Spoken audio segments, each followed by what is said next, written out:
You will hear a conversation about a language course. First, you have some time to look at questions 1 to 5.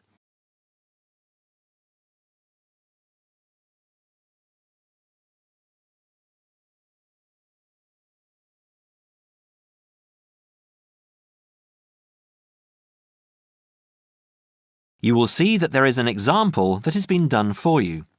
On this occasion only, the conversation relating to this will be played first. Good morning, Borgheimer Language Courses. How may I help you? Oh yes, I contacted you some time ago about following a German course in Germany, and you advised me to take your placement test before we go any further. Well, I've done that now, so I'd like to go ahead with booking the course for this summer, if that's possible. Certainly, sir. You said you took the placement test. What was the result? I was placed at the O3 level. O3. Right. That's lower intermediate. Fine, Mr. The answer is Level 3 or Lower Intermediate, so the course level has been filled in for you. Now we shall begin. You should answer the questions as you listen, because you will not hear the recording a second time. Listen carefully and answer questions 1 to 5. Peterson. John Peterson. Could you spell that for me, please, Mr. Peterson? P-E-T-T-E-R-S-S-O-N.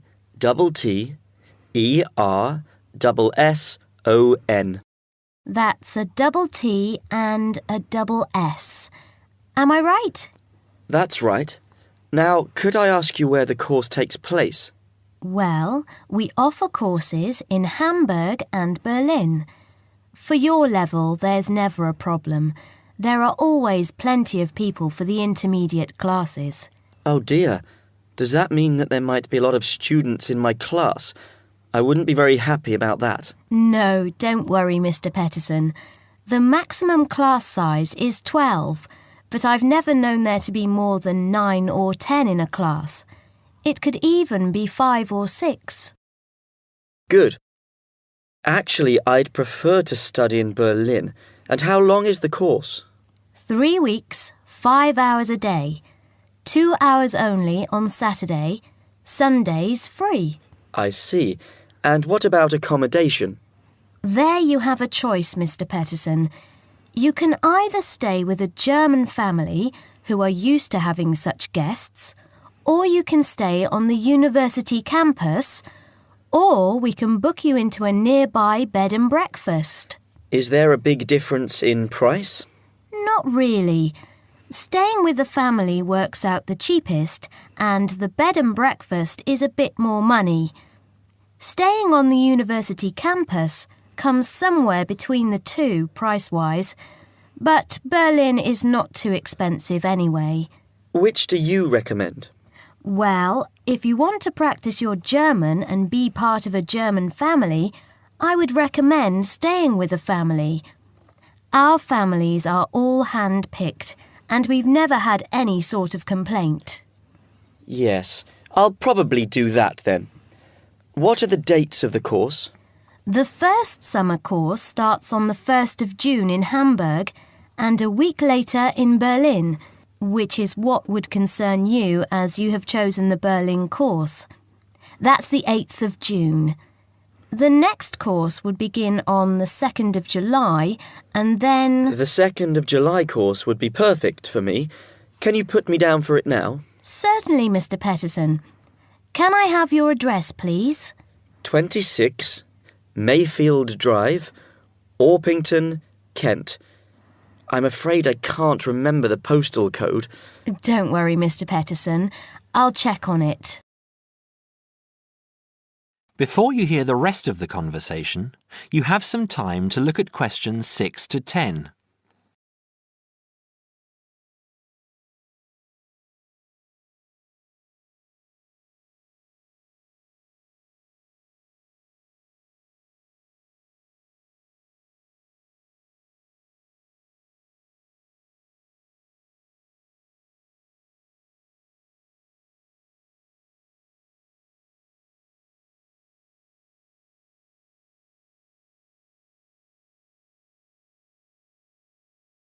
Now listen and answer questions 6 to 10. There are a couple of other things I'd like to ask. Certainly. What do I need to bring on the course? Well, apart from the obvious, you'll need our textbooks. I'll email you the name and publisher. You should be able to find it in your local bookstore. If you do have problems, call me or email me and I'll see what I can do.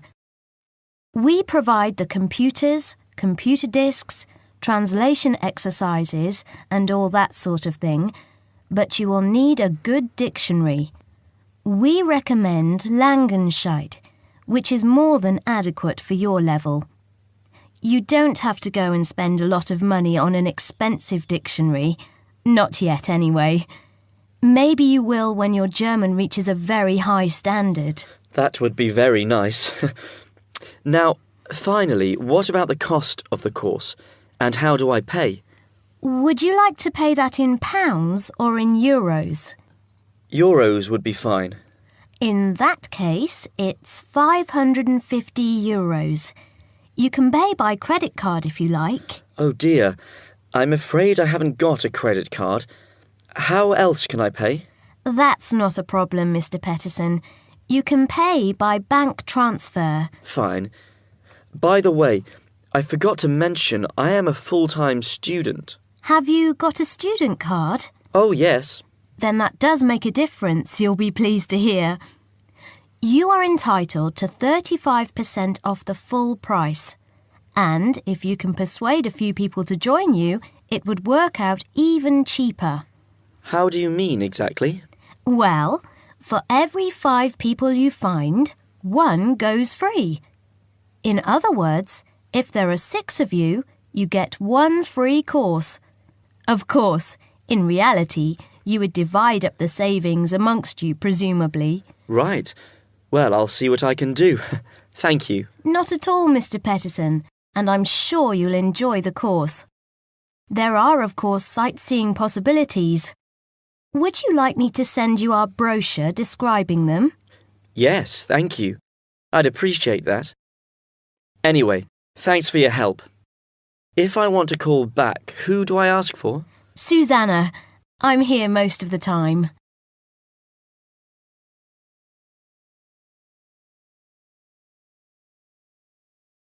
That is the end of part 1. You now have half a minute to check your answers.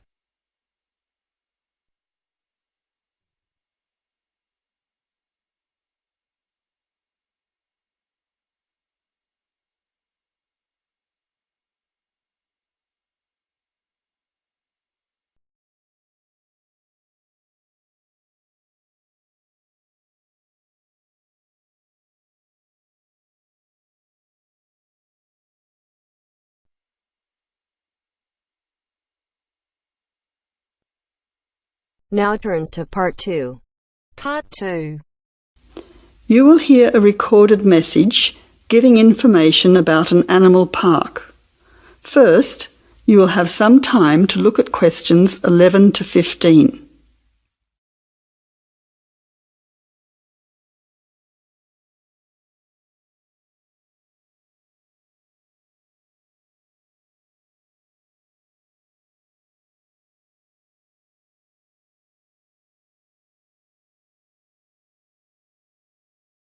Now listen carefully to the first part of the message and answer questions 11 to 15. Welcome to the Australian Wildlife Park Information Line.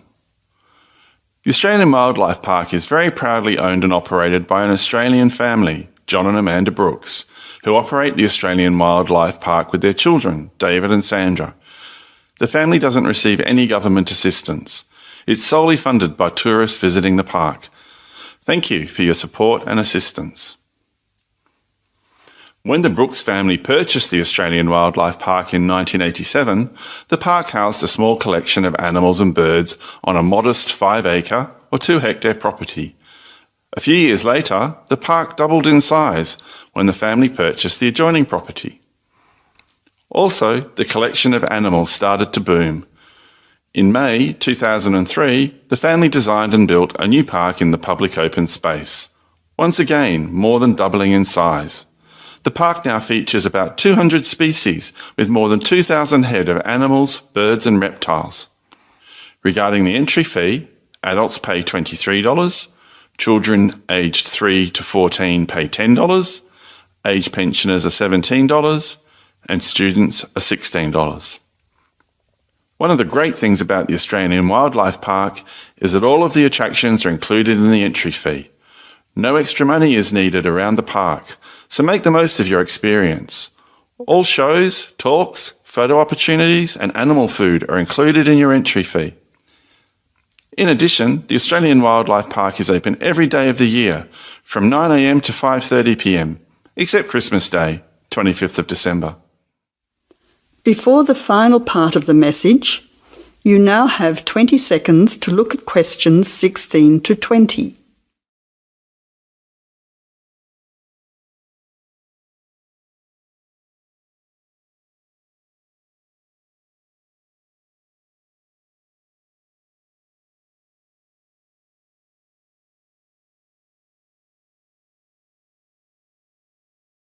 Now answer questions 16 to 20.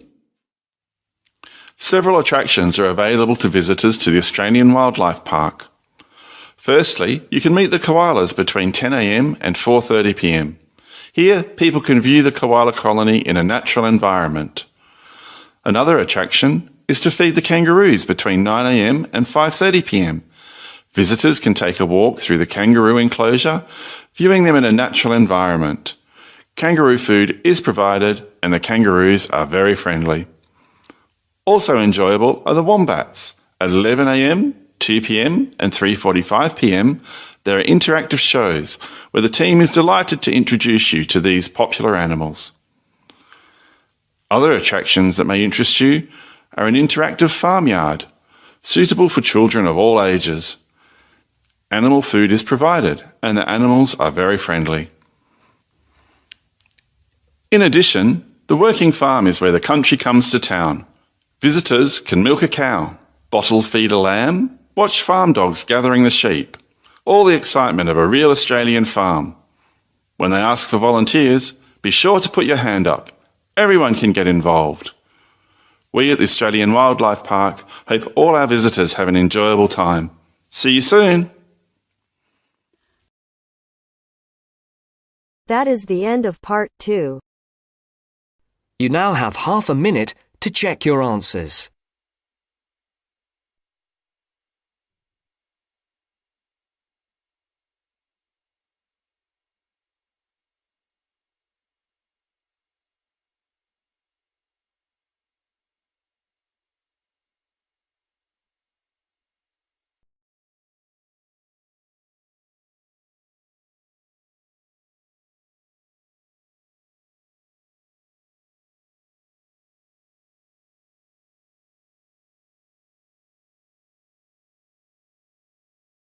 Now turns to part 3. Part 3. You will hear two friends discussing what to study at Mitchford University. First, you have some time to look at questions 21 to 27.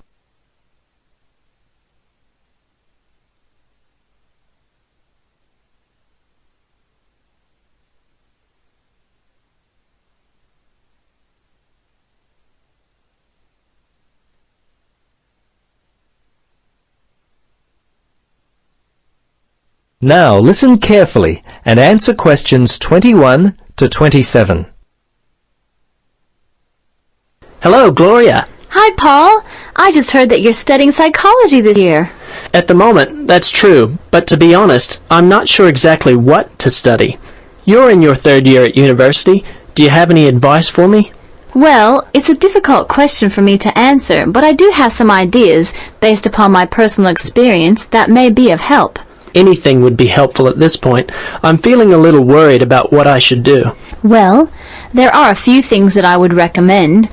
Firstly, ask yourself, what do you really enjoy studying? For example, maths, English, science? This will help you decide what course you should do. The university handbook lists all the courses available. You should take some time to look at it. A couple of my friends spoke with recent graduates of courses which took up a lot of time. Another thing which took a lot of time was an interview at the Dean of Academic Affairs office. They're always so busy there. Unless you've got a lot of time, I wouldn't bother with either of those ideas. Okay. Gloria, I understand there are some excellent publications that I can look at which will help answer my questions. But the trouble is, I'm having a real hard time locating them. Do you know where I might be able to go? Yes, I encountered this very same problem when I was deciding on what to study. I managed to locate a few excellent books that really helped me to decide what was best for me. Now, some of the details will be a little inaccurate. That's no problem. If you could just remember the titles, I'll be able to look them up at the university library. Now, let me just get my pen. Okay, ready? All right. The first book I found was What Should I Do? It was written by Paul Smith, and I believe it was published in 2000 by Smith Brothers. I think this was the best book I read, although Judy Newton's Choosing University Courses was also an excellent help for me. Can you remember what year that one was published? Let me see. Most of the books I read were published around the same year, 2000, I think. I can't remember who published it. I think it was Printers Limited. You'll have to check that one out yourself. No problem. This is just what I've been looking for. Anything else you could recommend? Yes, there was one other book which I remember because my cousin works for the publishers Brown and Tate. He started there in 2002. Anyway, the book's called Surviving University and was written by Julie White. It's an excellent book which came out in 2004. I certainly recommend it.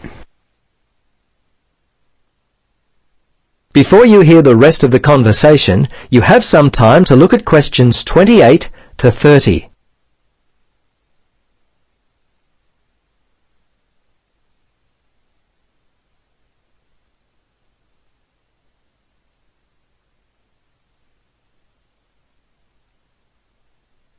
Now listen and answer questions 28 to 30. Gloria, this discussion has been so helpful. I wonder if I might ask one more question. Sure. What would you like to know? Well, I'm wondering why you finally decided to study psychology. Well, what helped me to decide was my interest in working with people. I think that's what you've got to really decide in your own mind. Do people give you energy or do they drain you of energy? I asked my friends what they thought of my idea, and most of them thought it was a good choice. Yeah, I think my parents or family members who know me well would be a good place to start.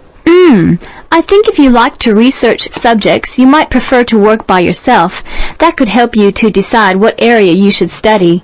For me, I like working with numbers, and I knew psychology involved a lot of this, so that also helped me to choose my course of study. The bottom line is you've really got to know what you naturally like to do. Once you work that out, you simply choose areas of study that relate to those things. Well, Gloria, I can't thank you enough for your time. Would you be interested in joining me for a coffee?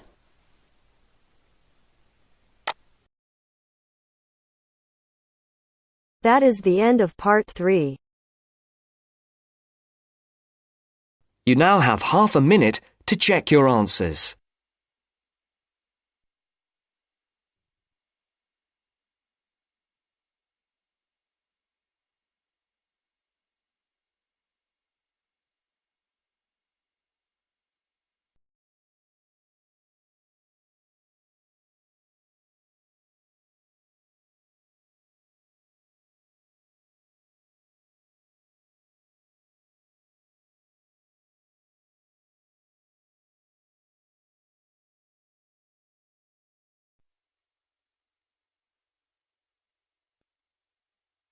Now turns to part 4. Part 4. You are going to hear a conversation between two students about studying abroad. First, you have some time to look at questions 31 to 40.